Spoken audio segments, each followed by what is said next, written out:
What is your motive for action? What is it that drives you in your life today, not 10 years ago, or are you running the same pattern?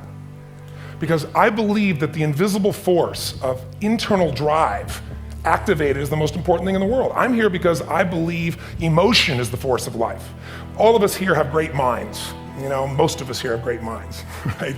I don't know if I'm in the category, but we all know how to think. And with our minds, we can rationalize anything, we can make anything happen. We can, I agree with what was described a few days ago about this idea that people work in their self-interest, but we all know that you don't work in your self-interest all the time. Because when emotion comes into it, the wiring changes in the way it functions. And so it's wonderful for us to think intellectually about how the life of the world is, and especially those who are very smart. We can play this game in our head, but I really want to know what's driving you. And what I'd like to maybe invite you to do by the end of this talk is explore where you are today for two reasons. One, so that you can contribute more. And two, so that hopefully we can not just understand other people more, but maybe appreciate them more and create the kinds of connections that can stop some of the challenges that we face in our society today. They're only going to get magnified by the very technology that's connecting us, because it's making us intersect. And that intersection doesn't always create the view of everybody now understands everybody and everybody appreciates everybody. So I've had an obsession basically for 30 years. And that obsession has been what makes the difference in the quality of people's lives? What makes a difference in their performance? Because that's what I got hired to do. I got to produce the result now. That's what I've done for 30 years. I get the phone call when the athlete is burning down on national television and they were ahead by 5 strokes and now they can't get back on the course. And I got to do something right now to get the result or nothing matters. I get the phone call when the child is going to commit suicide and I got to do something right now. And in 29 years, I'm very grateful to tell you I've never lost one in 29 years. It doesn't mean I won't someday, but I haven't done it. And the reason is an understanding of these human needs that I want to talk to you about. So when I get those calls about performance, that's one thing, like how do you make a change?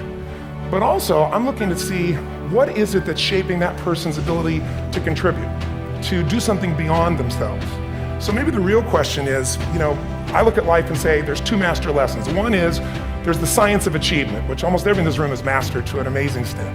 That's how do you take the invisible and make it visible, right? How do you take what you dream about and make it happen? Whether it be your business, your contribution to society, money, whatever it is for you, your body, your family. But the other lesson of life that is rarely mastered is the art of fulfillment. Because science is easy, right? We know the rules, you write the code, you follow those, and you get the result. Once you know the game, you just, you up the ante, don't you?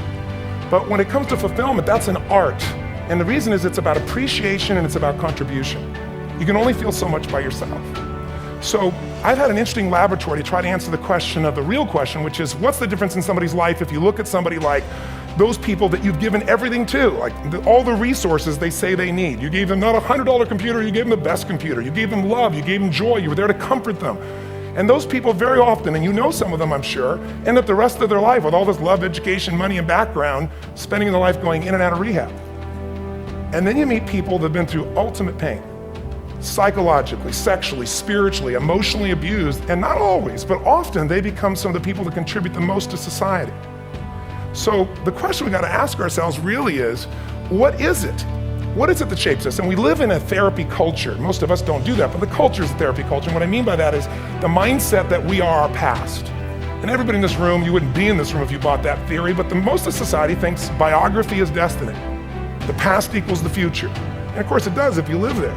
But what people in this room know, and what we have to remind ourselves though, because you can know something intellectually, you can know what to do and then not use it, not apply it. So really what we got to remind ourselves is decision is the ultimate power. That's what it really is. I will try 100 times to get up, and if I fail 100 times, if I fail and I give up, do you think that I'm ever going to get up? No. But if I fail, I try again and again and again. For as long as I try, there's always that chance of getting up. And it's not the end until you've given up.